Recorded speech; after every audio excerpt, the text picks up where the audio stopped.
Bienvenue sur notre chaîne. Nous espérons que vous passerez un excellent moment de télé. Nous sommes dimanche, 4 jours après les élections du 20 décembre. Des images et témoignages ne cessent d'affluer sur ce qu'on appelle ici la tricherie, la fraude électorale. Au point que la chroniqueuse belge Colette Braeckman a titré ce matin des élections qui laissent un goût amer entre désordre et contestation. Les catombistes sont bien formels, tout est à refaire. Il faut reprendre le processus, arrêter avec la publication des résultats et mettre Denis Kadima aux arrêts. Avant l'émission, un observateur me disait que le Congo avance sans frein ni phare vers le chaos. Alors que nous attendons ce soir la publication des résultats de la présidentielle, comment sauver ce qui peut l'être? On espère que vous passerez un bon moment de télé. On a fait venir Jean-Thierry Monsenepo, cadre ou haut cadre de l'Union sacrée. Bienvenue.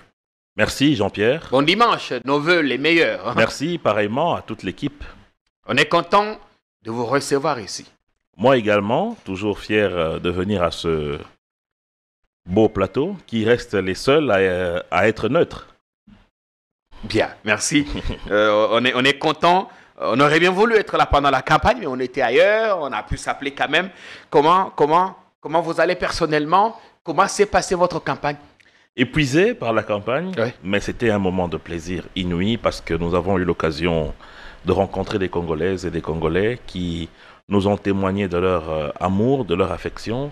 Ça nous a permis aussi de comprendre une réalité, c'est que même ici à Kinshasa, il y a réellement un besoin urgent en termes d'infrastructure, en termes d'énergie, en termes de lutte contre les érosions, en termes de sécurité, parce que le banditisme urbain est en train de prendre une ampleur de métastase extraordinaire. Et c'est des réalités que nous avons eu à enregistrer et que nous allons nous préparer à transmettre à qui de droit parce qu'il faut vraiment donner des réponses aux préoccupations de ces populations. Mais du reste, nous avons eu la chance d'avoir cette rencontre qui nous a permis de comprendre que les Congolaises et les Congolais, chaque jour lorsqu'ils se lèvent, c'est des personnes qui se battent pour la vie. Et c'est un sentiment de fierté. Il y a beaucoup de choses à faire. Énormément, Jean-Pierre. Énormément de choses à faire. Énormément de choses à faire. Et pour vous, c'est cette fois ou rien? Il faut vraiment... Pour le Parlement. Personnellement, par rapport à la candidature. Oui. Pas cette fois ou rien, mais les tendances sont très bonnes, les nouvelles sont bonnes, mais est-il que nous attendons que la CENI puisse nous proclamer? Pas de triomphalisme pour l'instant. Non, nous ne sommes, nous, qu'avec notre stylo et notre papier, nous comptabilisons ce que nos témoins nous envoient. En ce qui nous concerne, nous sommes satisfaits. Mais la CENI, c'est elle qui est la seule à être habilitée à donner des résultats. Alors on parle de bourrage d'urnes, par-ci, par-là, des images qui nous parviennent. Vous avez peur, vous-même, pour votre circonscription, des députés qui s'arrangeraient avec des candidats, qui s'arrangeraient avec des chefs des centres, ainsi de suite, des témoins, des agents de la CENI pour bourrer les urnes, certains qui détiendraient des machines à voter chez eux. Vous en avez vous-même? Je ne crois pas en tous ces fables, Jean-Pierre, pour la simple raison que, d'abord, je félicite les Congolais. Mon cher Jean-Pierre, les Congolais ont maintenant une maturité extraordinaire. En réalité, ils se sont appropriés cette élection. La plupart des cas où il y a eu des candidats qui sont venus corrompre des électeurs dans des bureaux de vote, ces personnes ont été appréhendées par les Congolais et la police est juste venue mettre la main. Même en ce qui concerne certains actes que certains chefs de centre ont voulu commettre, qui ne cadrent pas avec la loi. Mais c'est la population qui s'est mise debout. Ce n'est qu'une partie. Je vous dis que cette fois-ci, la population a vraiment s'est appropriée du processus. Que dire de ce qu'on n'a pas vu? Que dire de ce qu'on n'a pas vu? Deuxièmement, les machines telles que vous les voyez là, chaque machine a un maximum de 650 voix. Et les machines sont géolocalisées de manière à ce que une machine qui est prévue pour un centre de vote au quartier Tchad, derrière le campus, ne peut pas fonctionner à Barré. Maintenant, si quelqu'un déplace une machine, selon ce qu'on entend dans les réseaux sociaux... Parce qu'on entend ce qu'on voit, on voit des images, des gens qui votent dans leur chambre. Il va avec où?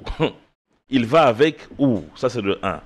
De 2, il va aller se faire voter juste avec 650 voix pour être qui? Conseiller communal. Donc prendre tous ces risques-là pour être conseiller communal. Moi, je ne crois pas en toutes ces fables. Et encore qu'aujourd'hui, cette élection a connu une inflation de témoins. Je vous dis que les témoins des différents candidats à la députation nationale, provinciale, municipale et même présidentielle étaient présents dans les... Beaucoup n'auraient pas été accrédités. Mais je voudrais qu'on soit un peu plus concret. Avez-vous vu ces images des candidats ou des proches des candidats qui détiennent des machines, qui votent, qui remplissent même des PV, des témoins, dans leur chambre d'hôtel, à la maison, tout ça? Je ne sais pas, mais moi, je ne crois pas trop en ça. Vous savez, même en 2018, on a accusé à ce que tous les cadres du FCC de l'époque avaient chacun d'entre eux une machine chez lui à la maison pour se voter. C'est des légendes. Mais ça, on ne voyait pas les images. On en a vu. Mais aujourd'hui, c'est image à l'appui. Moi, je ne crédite pas cette thèse-là. Il faut laisser la justice faire son travail. Mais par exemple, je vous donne un exemple simple. Oui. Pour la commune de Mongafula, vous avez 947 bureaux de vote, par exemple. 947 bureaux de vote. Ngalima, c'est quelque chose comme 400 et quelques. Le total vous fait 1497 bureaux de vote. Vous voulez me dire vraiment que quelle est l'incidence qu'il y a lorsque dans un bureau de vote, il y a un petit malin qui joue avec une machine? Il y a 1497 bureaux de vote entre ces deux provinces, ces deux communes-là. Donc ça signifie que dans une majorité, le travail est appréciable. C'est vrai qu'il y a eu un problème de logistique. C'est vrai que ce n'est pas normal qu'il y ait un retard comme ça pour le déploiement des machines. Mais la CENI s'est rattrapée en accordant jusqu'au dernier votant la possibilité de le faire. Contre, évidemment, ce qui est contre la loi, parce que le temps réglementaire était largement dépassé. Non, le temps dépassé. réglementaire qui est de 11 heures, il y a eu une continuité par rapport aux bureaux qui se sont ouverts en retard. On a continué à voter jusque hier, samedi. 3 jours après. Non, ça, moi, je n'ai pas cette information. Il y a des bureaux qui ont continué à voter. Donc, juste vous dire ça. Maintenant, les spéculations qui viennent de partout, notamment de Mme Brackman et tout ça, ouais. Il ne faut pas que nous, les Congolais, nous puissions... Entre des ordres et contestations, une élection qui laisse un goût amer. Il ne faut pas que nous, les Congolais, nous faisons une autoflagellation. Nous sommes à notre 4e cycle électoral. Ouais. Les États-Unis qui ont connu leur premier cycle au XVIIIe siècle continuent à avoir des problèmes de logistique et de contestation jusqu'à aujourd'hui. Les problèmes de stabilité que les États-Unis rencontrent aujourd'hui, avec les attaques qu'il y a eu au Capitole et tout cela, c'est parce qu'il y a eu des contestations et des problèmes d'ordre logistique dans les élections qui devaient départager Trump et Biden. 18e siècle. 5 siècles après, ils ont des problèmes. Ou 3 siècles après, ou 4. Mais nous sommes à notre 4e cycle. Le premier était en 2006. Nous devions améliorer quand même par rapport au cycle précédent. À mon humble avis, bien au contraire, on a comme l'impression qu'on a fait... Il y a eu amélioration. Pourquoi je le dis, Jean-Pierre? Je le dis parce que déjà, cette CENI ici n'a pas eu à travailler sur 5 ans. Elle a travaillé sur 29 mois. Mais elle nous a produit un processus. Deuxièmement, cette fois-ci, nous avons 4 cycles d'élections. La présidentielle, la nationale, la provinciale et la municipale. Troisièmement, nous avons une élection avec la diaspora. Et pour finir, nous, en tant que pays, on n'a pas amélioré les conditions logistiques qui ont permis à la CENI de mieux avancer dans la distribution de ces kits. Il n'y a pas eu énormément de routes depuis 2006 jusqu'à aujourd'hui. Il n'y a pas eu énormément d'aéroports. Il n'y a pas eu énormément d'avions. Il n'y a pas eu énormément de structures qui pouvaient soutenir un processus électoral aussi gonflé et aussi global. À mon humble avis, sur le plan technique, il y a eu une amélioration. Maintenant, les autres aspects qui concernent le retard logistique et tout ça, on doit reconnaître que c'était une faille. Quand on dit c'est une élection chaotique. Mais cette faille n'est pas de nature à compromettre les résultats finaux. Parce que les Congolais ont voté librement et tous les candidats avaient la possibilité de placer leurs témoins. Et ils étaient là. Moi-même, je suis allé voter au centre Tchad 2, Jean-Pierre. Mais je peux vous dire que j'ai rencontré des gens qui n'étaient pas prêts à faciliter la tâche à ceux dont vous faites allusion. J'ai rencontré des citoyennes et des citoyens qui étaient témoins d'autres candidats, mais qui surveillaient le processus. Encore que ce jour-là, au quartier Tchad, on a commencé à 19h le vote. À 19h. Ces gaillards-là étaient là depuis le matin et ils n'ont pas bougé. Comment est-ce que vous allez organiser la fraude dans ce sens-là? Et ensuite, les résultats ont été publiés bureau de vote par bureau de vote. Affichés. Sur base de quoi on va dire qu'il y a eu des tricheries? La CENI a respecté. C'est vrai que moi, je reproche à la CENI, d'abord le problème lié aux cartes. Ça, je le disais depuis longtemps. La qualité des cartes, cette fois-ci, n'était pas la meilleure. Mais elle s'est rattrapée. Ce n'est qu'un indicateur pour prouver que ce processus, elle s'est rattrapée, le fiasco a commencé depuis bien longtemps. Non, elle s'est rattrapée. Premièrement, en donnant la possibilité du duplicata. Deuxièmement, en permettant même aux personnes dont les cartes étaient floues de partir voter. Troisièmement, en affichant devant les bureaux de vote le jour du scrutin. Parce que moi-même, j'ai retrouvé... Et beaucoup ne retrouvaient pas leur nom à partir des Q, P, et jusque là en bas. Je ne sais pas pour quel centre, mais moi, le centre où je suis allé, il y a eu 9 bureaux et j'ai retrouvé mon nom. On m'a indiqué le bureau où je pouvais aller voter. Et je suis allé voter. Ce n'est qu'après qu'on me dira que comme j'étais candidat, je pouvais voter partout. Ça, je ne savais pas. Quand on dit que c'était plutôt un chaos électoral planifié, vous n'êtes pas d'accord? Non, je ne suis pas d'accord. Quel est l'intérêt à un chef de l'État qui est en train de vouloir briguer un deuxième mandat, qui est aimé par son peuple, qui a un bilan, qui peut aller tripatouiller une élection? Pour gagner quoi? Évidemment, pour l'emporter. Non, pas du tout. S'il fallait l'emporter, il fallait carrément procéder par l'inexistence des élections. Quelle est la raison, quelle n'est pas la raison qu'on pouvait mettre en place? Jean-Pierre, je vais te dire la vérité, il y a beaucoup d'entre nous, même les candidats, qui ne croyaient pas en la tenue de cette élection. Et beaucoup le souhaitaient d'ailleurs. Parce qu'en réalité, les gens, la plupart n'étaient pas prêtes. Jusqu'au 19 décembre, certains doutaient quand même parce que les kits n'étaient pas déployés partout. Non, le problème, ce n'était pas celui-là, mon frère. Je vais vous dire la vérité. Le problème est que la plupart des candidats n'étaient pas prêts. Ils ont souhaité à ce qu'il y ait un dialogue, à ce qu'il y ait un glissement, pour qu'ils puissent mieux se préparer, parce que les gens n'ont pas été en contact avec leur base.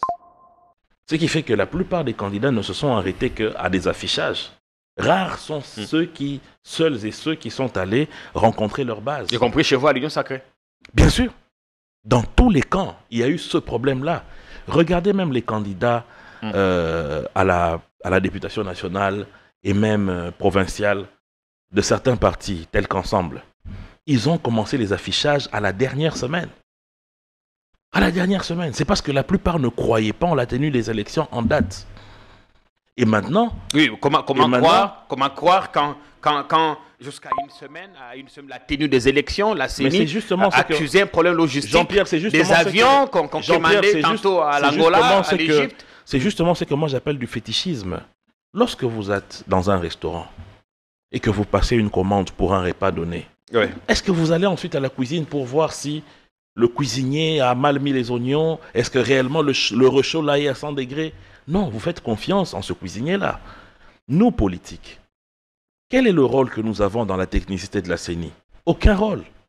Pourquoi est-ce qu'on va commencer à réfléchir à la place de la CENI? Mais il était important de se rassurer. Mais quelle est l'assurance autre qu'on pouvait avoir que la parole du président de cette institution, qui nous répétait jour et nuit, il y aura élection le 26. Mais comment y croire quand on sait qu'à quelques jours... Mais aujourd'hui, ceux qui ont plutôt cru au ululement des hiboux se retrouvent dans quelle situation? Ils sont en train de préparer une contestation. Regardez nos 5 frères qui aujourd'hui sont en train de partir pour dire qu'il faille annuler les élections et qui préparent une marche. Je parle de Fayoulou et des autres. Martin Fayoulou, mon grand frère, depuis longtemps, je lui disais sur ton plateau ici qu'il faut qu'il croie aux élections et qu'il faut qu'il arrête avec ce comportement dissociatif. Les psychiatres appellent ça de la dissociation, c'est-à-dire une personne qui se détache de la réalité et qui même se détache de son passé. Ce comportement qui ne lui a pas payé en 2018 ne pouvait pas non plus le payer maintenant. Une position où on ne prépare pas les élections, mais on prépare la contestation. On a 24 provinces, ce qui veut dire 24 chefs-lieux. 25 provinces, ce qui veut dire 25 chefs-lieux. Mais mon grand frère Martin n'a été que dans 8. Et même dans le Grand Bandundu, il pouvait faire un maximum de voix. Mouzitou, lui, en a raflé presque la moitié. Même chose ici dans le Kanlouka. Les autres qui ont pensé aller appuyer Moïse Katumbi. Moi, j'ai appelé cette alliance-là un marché de dupes. Pour la simple raison que le vrai ralliement se fait avant les élections. Parce que je vais vous donner un cas d'espèce. Dans un bureau de l'église Saint-Christophe, ici à Mbinza-Ozone, quartier des anciens combattants, j'ai vu un bulletin où Moïse Katumbi a eu 36 voix. Mais Franck Diongo en a eu 3. Ça signifie que lorsque vous êtes déjà candidat, peut-être que certains de vos affiliés ne sont pas informés que vous êtes rallié à tel ou à tel autre. Ils vont continuer à vous voter. Et en ce moment-là, Moïse n'en bénéficie pas. Et même lui-même, Moïse Katumbi, mon frère, mais il n'est pas allé dans le Kasaï. Il sait comme ça aliéner 5 millions de voix. Comment se rendre au Kasaï quand on sait qu'il y avait une violence préparée là-bas? Mon cher frère, il a tenté d'aller au Kasaï, il en a été empêché. Non, par qui? Son équipe d'avance était là. Par qui Le jour qu'il projette d'aller au Kasaï, des jeunes gens là-bas décrètent une journée ville morte. Mais attendez, ça c'est démocratique. S'il y a une partie des jeunes qui disent ville morte, il n'y a pas de problème. Moi, ton frère qui suis en face de vous ici, l'avant-dernier jour de la campagne, je suis allé à Saramamba. Il y a des jeunes qui m'ont conspué quand je traversais le petit pont là. Ils m'ont conspué. Est-ce que ça signifie que pour ça, j'ai été largement voté à Saramamba? Donc il fallait qu'à cause de ces jeunes gens-là, quand ils m'ont conspué, je rentre à la maison. Ça, ce n'est pas de la démocratie, ça c'est de la dictature. Non, après évidemment, il faut accepter. Après ce qui s'était passé à Rwanda, Jean-Pierre, non, ça c'est des faux fouillants. Son meeting qui avait été à un certain moment, étouffé là-bas, il ne fallait pas... Jean-Pierre, il faut accepter à un certain moment qu'il y ait une contradiction, que les gens ne soient pas contents de vous, qu'ils disent qu'ils font ville morte, mais ça ne vous empêche pas de partir. Son équipe d'avance est arrivée sur le lieu. Ils ont cherché à entrer en contact avec les autorités pour sécuriser son arrivée. Personne n'a voulu décrocher le téléphone, personne n'a voulu le raccorder. Mais il n'y a pas besoin de contact. Lorsque moi je vais pour faire un meeting à Mongafula, est-ce que j'envoie des équipes parler au bourgmestre? Monsieur le bourgmestre, notre candidat viendra au quartier Tchad. Ça ne se fait pas. C'est quand même un candidat président. Non, s'il vous plaît. Et on sait que le Kasaï est une région sous tension quand même. Il n'y a pas de tension là-bas. Il n'y a pas de tension là-bas. Il ne faille pas. Après, surtout, le propos du gouverneur qui avait dit que le Kasaï était une propriété de Félix et que aucun autre candidat n'avait le droit de décider là-bas. Le gouverneur a été sévèrement réprimandé. Mais ce n'est pas une raison, mais ce n'est pas par les autorités, notamment par le ministre de l'Intérieur. Ça, on ne l'a pas entendu. Non, on ne l'a pas appris. Il faut suivre. Et même par le président du CESAC. Monsieur Jean-Pierre, il ne faut pas prendre des raisons. Parce que si vous expliquez ça pour le Kasaï, vous allez dire qu'à Inongo aussi, on l'a menacé. À Inongo, ici dans le Maïndombe, on l'a menacé. Il a été par contre à C'est 1,4 million électeurs. Il a été à vous refusez de les rencontrer parce qu'au Kasaï, on vous a dit qu'on va faire une ville morte. Voilà des gens. 4 semaines, c'est quand même insignifiant, c'est quand même insuffisant pour un candidat de la président de la République de battre campagne. C'est rendre dans toutes les villes, dans tous les territoires. Mon cher frère, Félix Tshisekedi a réussi à faire un challenge, il l'a fait. Ça signifie que toute personne a la possibilité de le faire aussi. Il n'a pas été partout non plus. Ce n'est pas extraordinaire. Donc c'est pour dire que nos chers frères sont en train de préparer une contestation parce qu'ils étaient certains, premièrement, qu'il n'y aurait pas élection, deuxièmement, que les élections n'allaient pas se dérouler dans les conditions telles qu'elles se sont déroulées, c'est-à-dire où les gens ont voté librement, où les résultats ont été affichés. Même le cardinal Ambongo, parce que j'ai un ami qui fait partie des observateurs de l'Église catholique, m'a dit que lorsque le cardinal est parti voir leur centre de compilation, il a dit qu'il félicite quand même la CENI pour les affichages des résultats bureau de vote par bureau de vote et surtout de la manière dont les Congolais ont librement voté, faisant calmement leur file d'attente jusqu'à des heures perdues pour obtenir la possibilité de répondre à leurs devoirs citoyens. Donc les amis doivent se calmer. Je voudrais qu'on regarde d'abord cette qu'ils cessent cette sorcellerie en cherchant le diable partout. Vous allez répliquer. On regarde d'abord cette Kikouni, le groupe de Katumbi est bien formel. Cette élection n'existait pas. Il y a eu tellement d'irrégularités, bourrage d'urnes. Pour eux, ils en appellent donc à tout arrêter. Il faut tout refaire avec une nouvelle CENI et Denis Kadima doit être mis aux arrêts. On va l'écouter, mais également on reviendra avec Jean-Thierry Monsené pour commenter la marche du mercredi prévue par le groupe des Fayoulou qui est également contre les irrégularités, mais également les élections, enfin le vote qui ont continué après le temps réglementaire. Je voudrais qu'on regarde ensuite, on reviendra pour continuer l'émission. Déclaration politique sur la fraude ayant entaché le scrutin du 20 décembre 2023. Nous, candidats président de la République, signataires de la présente déclaration, après avoir examiné le rapport détaillé de nos centrales électorales, des missions d'observation électorales, des journalistes et de la société civile, confirmant tout le grief formulé dans notre déclaration du 21 décembre 2023 contre le processus de vote bâclé et frauduleux du 20 décembre dernier. Fort de ces nouveaux éléments de preuve portés à notre connaissance, nous déclarons ce qui suit. 1. Pour garantir le succès du bourrage massif d'urnes, la CENI a déployé diverses stratégies visant à réduire la présence de témoins de l'opposition en les empêchant d'accéder au bureau de vote ou en les y délogeant. Ces stratégies ont consisté également en l'ouverture tardive des bureaux et la prorogation du vote sur plusieurs jours en violation de la loi électorale, la distribution des machines à voter aux partisans, cadres et organisations affiliées à l'Union sacrée de la nation, l'organisation du vote dans des sièges de partis politiques et dans les camps militaires, la préconfiguration des machines avec des stocks de vote favorables au président sortant. En effet, dans beaucoup de cas, les machines n'ont pas été initialisées devant les témoins comme l'exige la loi, mais plutôt à partir des antennes de la CENI.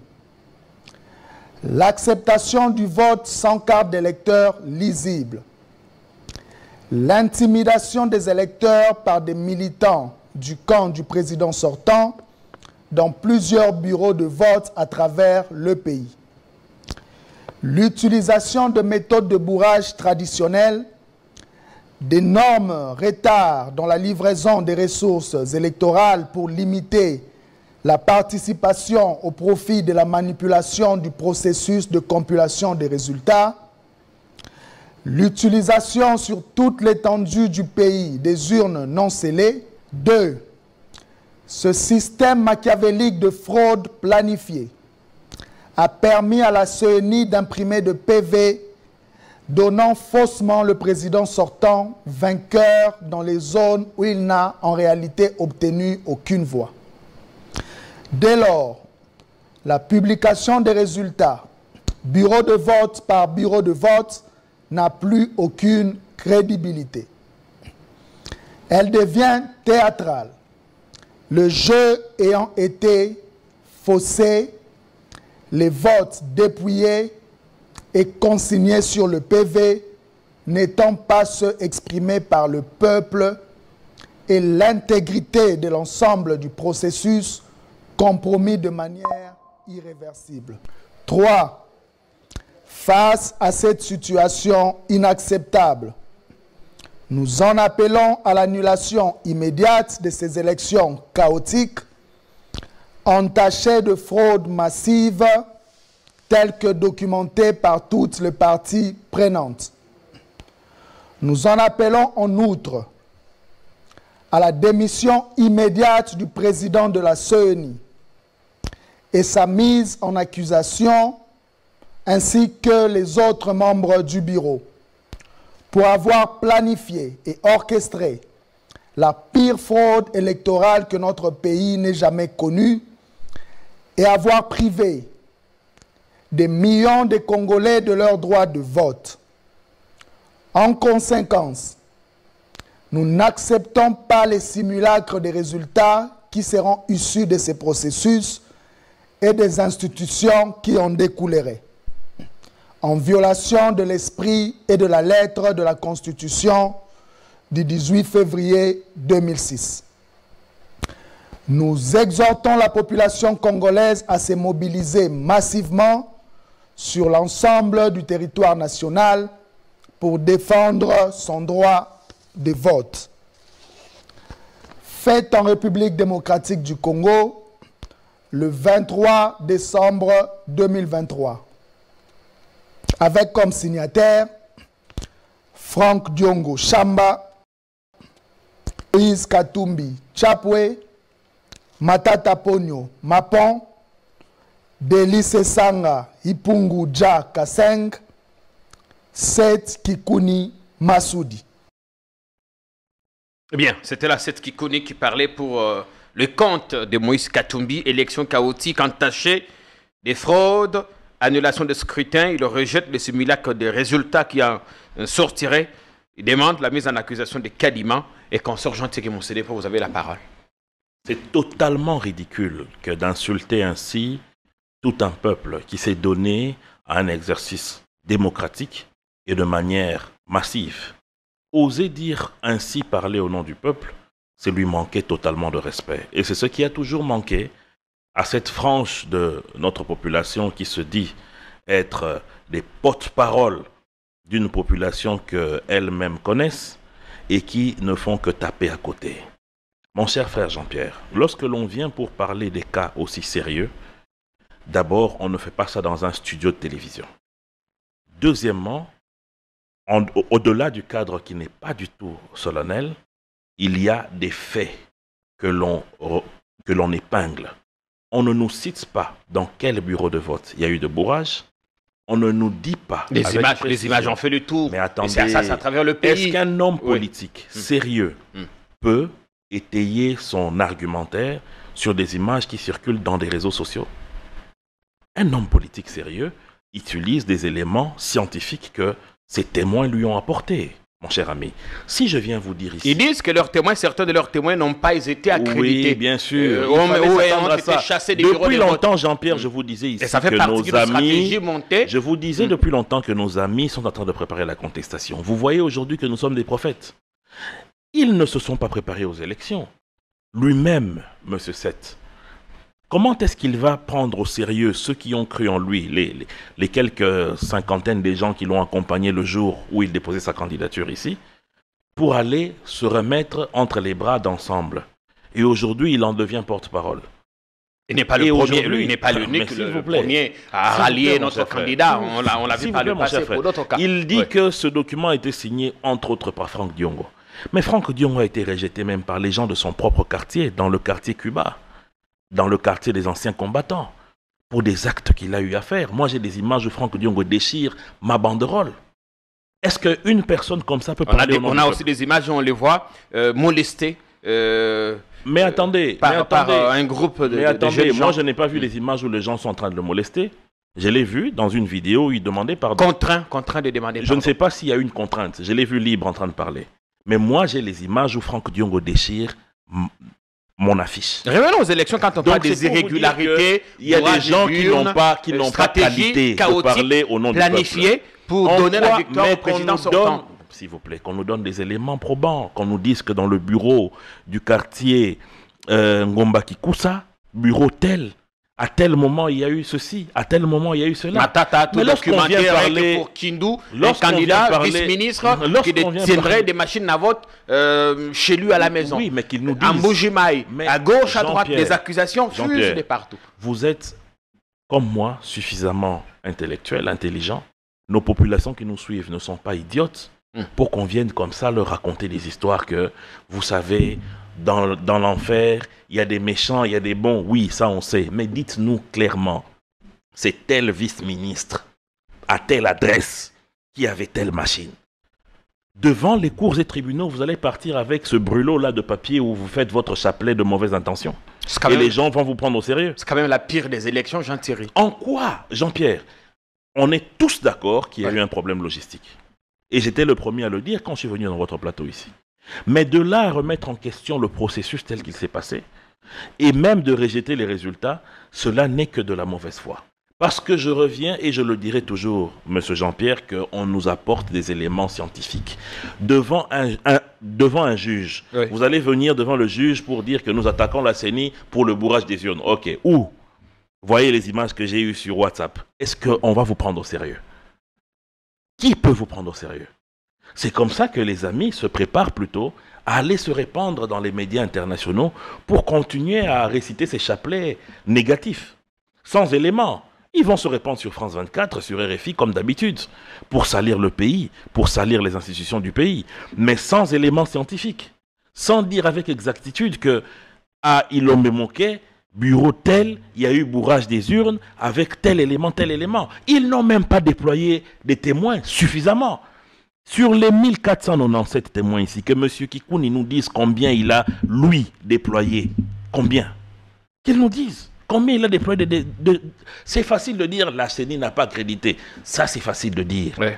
Mais il faut documenter les faits. Alors, ils rejettent les résultats qui Pendant vont que être eux- publiés pendant ce soir. que eux rejettent les Bureau des votes résultats. par bureau des Pendant votes. que parce eux que rejettent les résultats. On a bourré des J'ai, moi- urnes, on a trafiqué des choses. Pendant que eux rejettent les résultats, j'ai moi le rapport des observateurs, de la SADC, du Centre Carter, de CEAC, de l'Union africaine. Ils reconnaissent le défi logistique qu'il y a eu, les problèmes de retard. Le d'ouverture des désordre, le bureaux, désordre oui. surtout. Mais non, Mm. ils n'ont pas dit que le vote est de nature à entacher les résultats finaux. Les Ils n'ont pas dit ça. irrégularités. Quelles irrégularités? Quelles irrégularités? Qu'on nous parle clairement. Quelles irrégularités? Le vote qui s'étend sur 4 à Le 5 vote- jours. Non, pas 4 à 5 jours. Ça, c'est en dehors du faux. temps réglementaire. Jean-Pierre, c'est faux. Des bureaux de vote Le qui ouvrent vote, avec c'est retard. 11 des heures chefs de centre temps. qui sont Le vote- attrapés en Non. flagrant délit de détention des Quel est dispositifs ce de vote. chef de centre qui a été attrapé en flagrant délit? Qu'on nous donne le nom du centre, l'adresse. Ah, on va vous envoyer les images Mais parce c'est- qu'il y en a je tellement. suis mais attendez, les Il y en a images, les gens tellement. peuvent tourner. Ouais. Les machines à voter. Mirou, qui vous dit que Mirou ne livre qu'au Congo? C'est pour dire que les gens sont en train de raconter leurs histoires, ils racontent leur vie. Kadima doit être mis en accusation. Mais il va être mis en C'est ce que accusation. disent C'est ce que dit le j'ai groupe de même Katumbi. lu, le groupe de Katumbi et même avec le groupe de Corneille Nanga. Moi, ça me fait rire.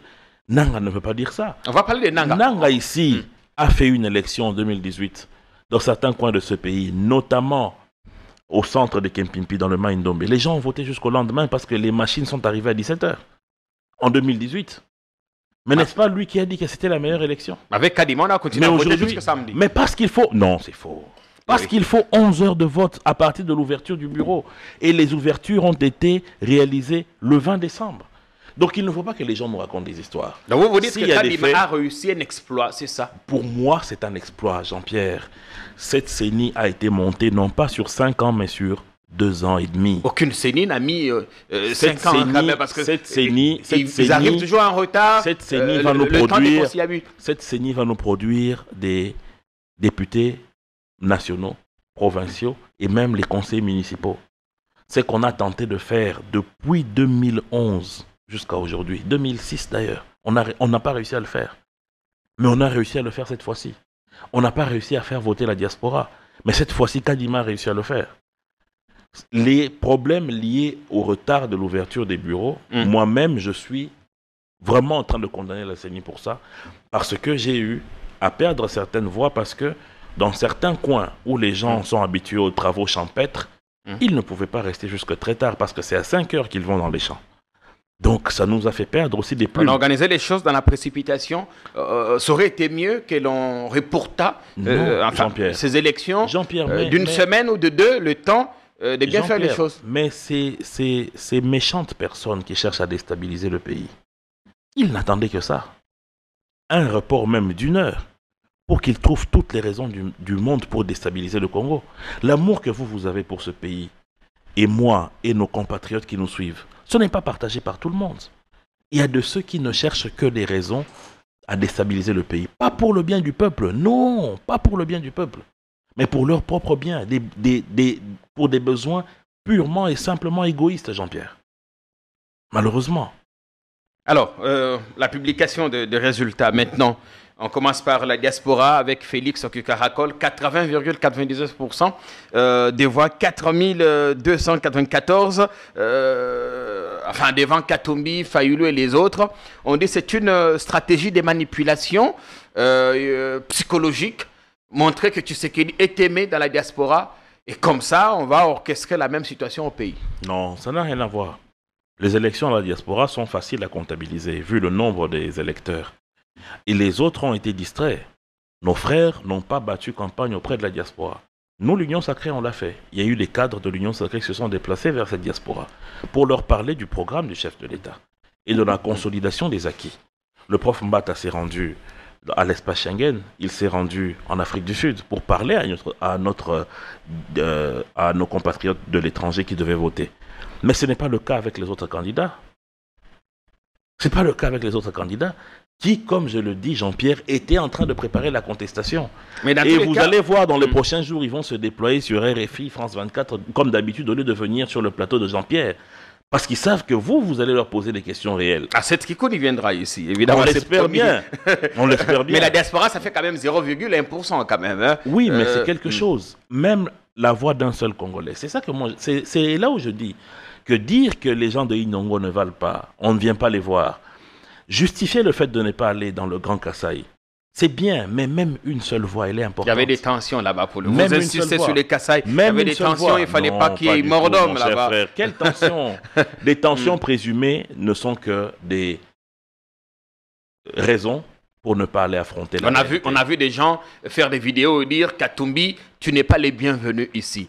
Quiconque viendra ici, Katumbi, c'est comme un serpent qui est qu'on découvre dans une maison. Il faut attraper n'importe quoi. Vous n'avez pas vu les vidéos dans une partie du Katanga où on disait que le chef de l'État ne pouvait pas mettre les pieds. Il y a des vidéos qui ont circulé comme ça, mais ça n'a pas empêché à Félix Tshisekedi de faire une bonne campagne dans le Katanga. Donc, si on doit commencer à suivre ce genre de petites menaces où les gens ne sont pas d'accord avec vous, c'est qu'en réalité, dans le fond, vous êtes un dictateur. Vous n'acceptez pas la contradiction. Pour vous, il faut que tout le monde soit avec vous, sinon vous ne les voyez même pas.